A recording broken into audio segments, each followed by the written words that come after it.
It's like I'll have fun when I'm done, is being said to me. It's like we can create this big task list and we stop living. It's like we're creating our life, but we forget to live at the same point in time. I see a lot of people, especially successful business people, they will want something and they chase it, but they forego it and give it up in the process to gain it.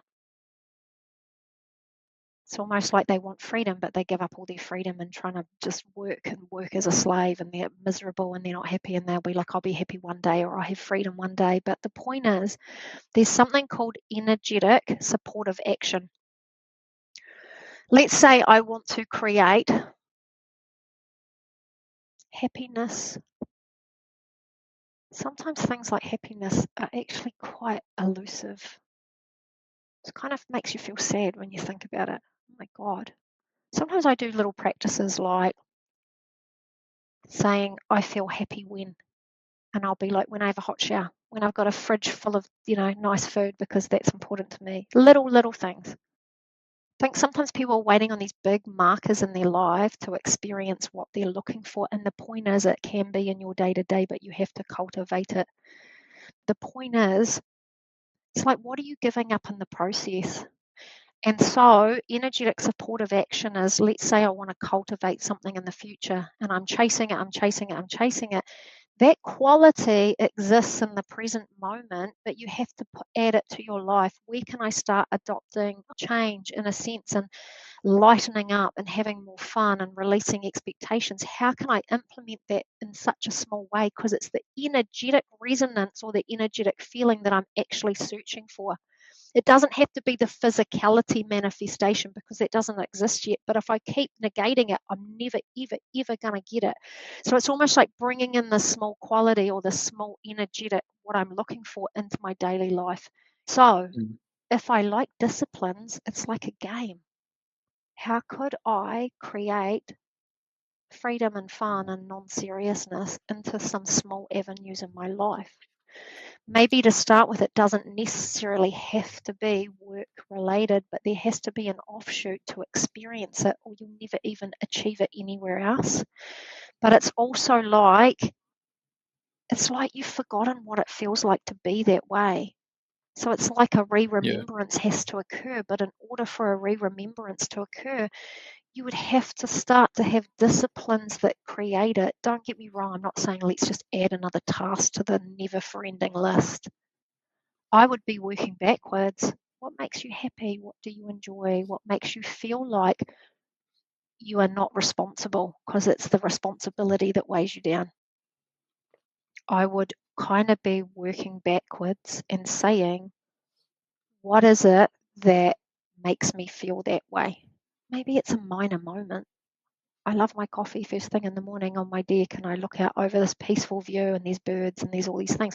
For that moment, I'm kind of searching for freedom. And at the moment, I'll be honest, in my business, there has been a lot of busyness for the last how many years. I want to create more freedom for myself. But in those moments of outside of some of the work and the commitments, I need to start feeling this feeling again for myself and experiencing it. And there'll be certain key things I do that make me feel super free, and I love it. And so it's like I'm retraining my energetics to experience it. And the more that I kind of hold on to that, because everything's a frequency, the more I can grow it, the more I will be not tricked into thinking something else is really freedom when it's not. Freedom is not structure. Everything is so rigid and so structured. Freedom is spontaneous, like being spontaneous. Freedom is like, I just feel like there has to be this reward scale for you. And at the moment, I don't think you have that in your life.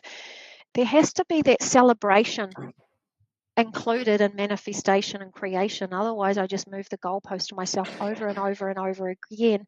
And I feel sadder and sadder and sadder because there's no reward, and I keep just changing it. It's almost like I'm punishing myself over and over and over. And I keep saying when, but when never comes. And I get more and more disheartened and sadder in my energetics because it feels like I'm lying to myself. Lying to myself would hurt more than anything. And so freedom could exist, or lack of responsibility, or just open space could exist in many things. But I've got to start to implement that in my life. Otherwise, I'm never going to cultivate it. And I then get to know what the feeling feels like. So, hey, this feels so amazing. Oh my God, I know the resonance to this. That when things show up in my life, instead of using my brain all the time to think about, does this serving or not, I have this remembrance gauge that I can kind of link it back to the feeling that I want to cultivate. Does it match with that? Is it the same thing? Is this what I really want to create? And that's where gut feeling would come into it more and more and more, because you would have a deeper resonance to it and a deeper knowing. If I can't trust my own path progression and kind of my ability to even create in the way that's one, sustainable but fulfilling, what the hell's the point? My advice would be one step at a time. My advice would be to look at, do I even know how to be relaxed and spontaneous, or relaxed and just engaged with present time awareness in life? Do I know that? And then I'd be like, oh, I remember this one time, maybe it was ages ago, right? Maybe this memory comes to mind. I go, I do know how to do that. And then I'll be like, okay, what do I need to cultivate more of those mini moments? And then I would be creating the mini moments as a discipline. And I would be experiencing more of that to know the energetics, so that as I get more of a roadmap on creation, I can filter in that feeling and say, is this going to offer me this, or am I just adding another big, weight to my backpack? Like it's like a skill you've got to relearn yourself, but you've got to give yourself permission to relearn it, and you've got to see it as a fundamental to creating, because right now you do not. There's a lot of things you don't value in creating or see as part of an equation, but if you understood how manifestation and self-realization and all of those things worked, you would understand that they have to be there just as importantly as getting the work done. There has to be a celebration process.